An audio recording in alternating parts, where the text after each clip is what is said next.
तो कैबिनेट में रेलवे को 8 प्रशासनिक सेवाओं को मिलाकर अब सिर्फ एक इंडियन रेलवे मैनेजमेंट सर्विस के गठन के प्रस्ताव को मंजूरी दे दी गई है।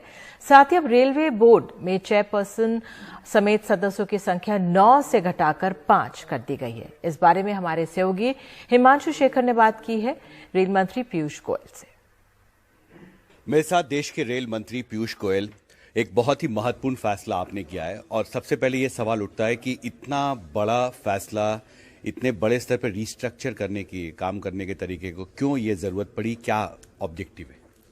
भारतीय रेल आज से 167 साल पहले से देश की सेवा कर रही है, देश की जनता की सेवा कर रही है।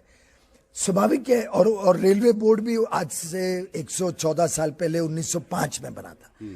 स्वाभाविक है कि समय बदलता है, समय के साथ साथ आधुनिकीकरण, न्यू टेक्नोलॉजीज, नया मैनेजमेंट के प्रिंसिपल्स आते हैं।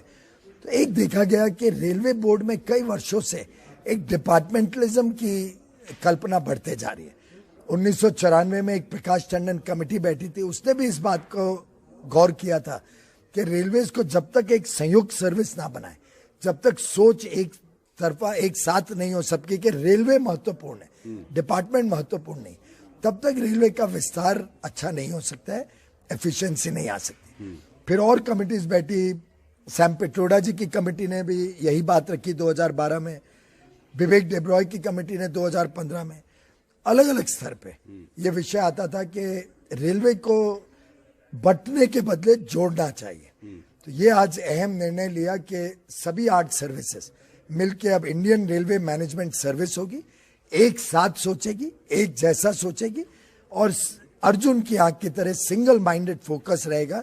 देश की जनता की सेवा, देश की जनता की यात्रा सुगम करना, देश में जो मालगाड़ी माल ढोती है, सामान ढोती है, फ्रेट ट्रैफिक है, उसको बढ़ाना, देश की एफिशिएंसी और इफेक्टिव डिलीवरी ऑफ सर्विस सुधार करना।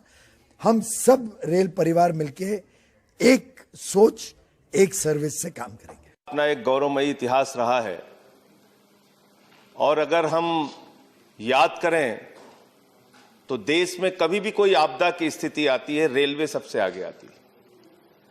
कहीं कोई हिंसा की स्थिति आती है किसी क्षेत्र में, देश की सीमा पे युद्ध की स्थिति आती है, जवान को एक स्थान से दूसरे स्थान तक पहुंचाने की जिम्मेदारी रेलवे अपने कंधों पे उठाता है। और आज इस अवसर पर जब रेलवे के ऊपर चर्चा हो रही है मान्यवर, मैं याद करना चाहूंगा उस बहादुर कर्मचारी को भी जिसने भोपाल गैस कांड के दौरान रेलवे स्टेशन पर अंतिम सूचना दी, जिससे आने वाली ट्रेनें भोपाल नहीं पहुंच पाई। उसका जीवन चला गया लेकिन उसने लोगों की जान बचाई। रेलवे का इतिहास रहा है मान्यवर कि रेलवे ने देश की तरक्की में अपनी महत्वपूर्ण भूमिका निभाई है, रेलवे ने देश के विकास में अपनी महत्वपूर्ण भूमिका निभाई है। लेकिन उस रेलवे के साथ आज सरकार क्या कर रही है, इसके बारे में हमें गंभीरता पूर्वक विचार करना पड़ेगा। माननीय मंत्री जी यहां पर बैठे हैं। अभी पिछले कुछ दिनों पहले कहा गया साहब 150 ट्रेनें निजी हाथों में दी जाएंगी, 50 प्लेटफॉर्म निजी हाथों में दिया जाएगा। मुझे याद है मान्यवर, एनडीए के संयोजक रह चुके हैं जाट साहब, आज इस दुनिया में नहीं है, उनको श्रद्धांजलि देना चाहूंगा इस अवसर पर। 74 में उन्होंने बहुत बड़ी हड़ताल की थी और जो 1974 की हड़ताल थी माननीय रेलवे की, उस हड़ताल में मांग थी कि 5 लाख कर्मचारियों को पक्का करो।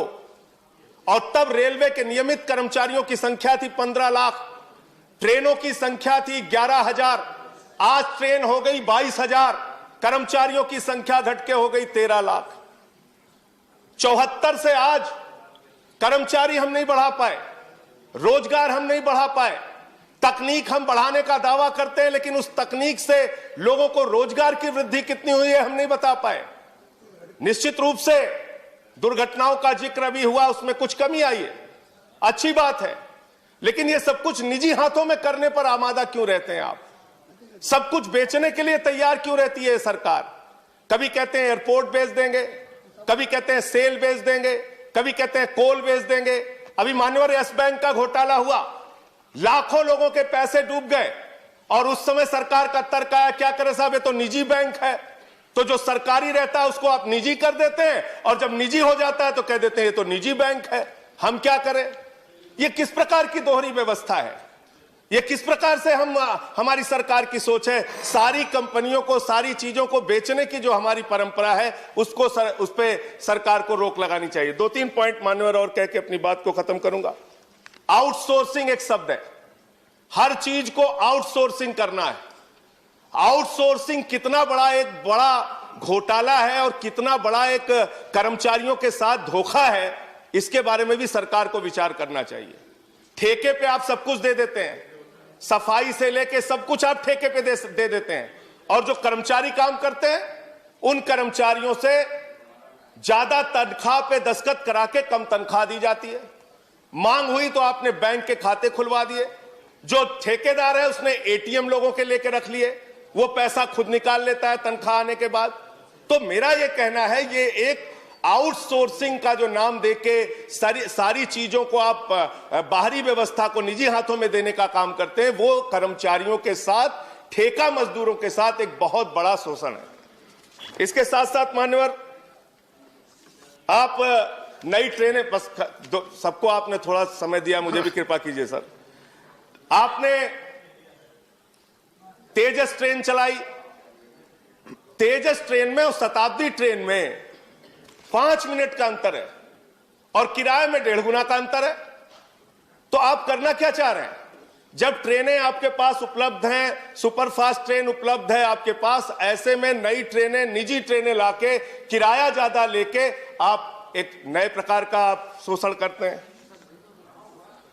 मैं मान्यवर आपके माध्यम से सिर्फ इतना कहना चाहूंगा कि रेलवे इस देश की जीवन रेखा है, और रेलवे की आज जो दुर्दशा है उसके सबसे बड़ी कहानी अगर आपको जाननी है तो झांसी के अंदर पिछले साल हादसा हुआ था, ट्रेन में सफर करने वाले यात्रियों की जान चली गई।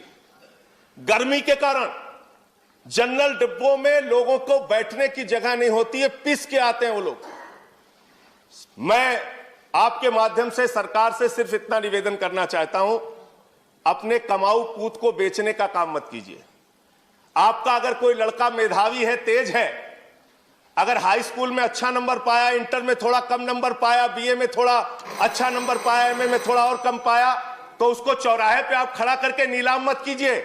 उस व्यवस्था को ठीक करने का काम कीजिए। रेलवे के कर्मचारियों पर भरोसा कीजिए। रेलवे को आगे बढ़ाने के लिए रेलवे कर्मचारियों को साथ में लेके जो सेवा अब तक वो करते आए हैं इस देश की, वो करने का काम कीजिए। रेलवे को हर चीज को निजी हाथों में बेचने की जो आपकी सोच है, उस सोच पर रोक लगाइए। मैं सिर्फ यही कहना चाहता हूं कि अगर आपको ठंड लगी है तो घर का किवाड़ा निकाल के उसको आग में जला के तापने का काम मत कीजिए। ये इसी प्रकार की व्यवस्था और इसी प्रकार की कार्रवाई आपकी है जो सारे सरकारी विभागों को आप निजी करते जा रहे हैं। बहुत बहुत धन्यवाद।